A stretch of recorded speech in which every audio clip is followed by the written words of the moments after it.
perceptions in the southern neighborhood have been very negatively impacted by the ongoing war in Gaza and the region.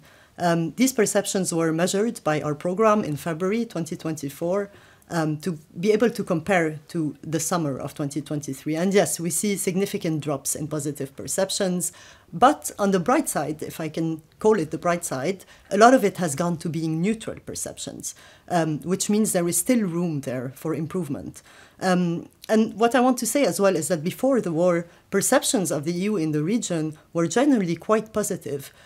In the southern neighborhood, out of 10 countries, at least 6 had really more than half of the population feeling rather positively about the EU. So there is hope, and we can go back to a more positive perception about the EU with the right tools, of course, with the right message. Not to say that it is easy to counter policy with communication, but still there is room for improvement.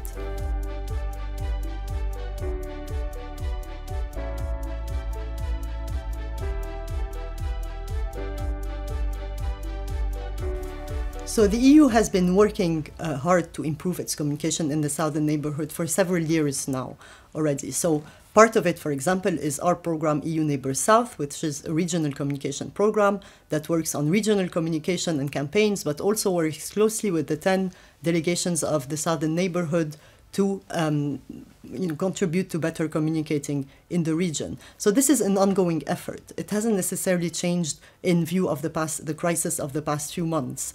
But new tools are being used more efficiently, I would say. So in our case, we have youth networks that are very important to us. They are very important in terms of doing outreach, in-person outreach, in the different countries of the southern neighborhood. And this outreach is being done not only in one city or one region, it's being done nationwide. We are trying to reach people in rural areas, beyond the usual suspects, beyond the elite, and that is very important.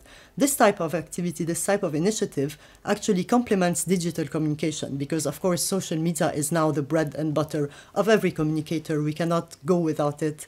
Everybody uses it very well. The delegations in the southern neighborhood are using social media increasingly well because they have more resources to do so, because they have communication contracts to do it as well. And we believe, of course, that it still needs to be complemented with a lot of more efforts and activities. So I would say in times like these, we really need the human element. We really need to be talking to people in person, face to face. We need to initiate a dialogue.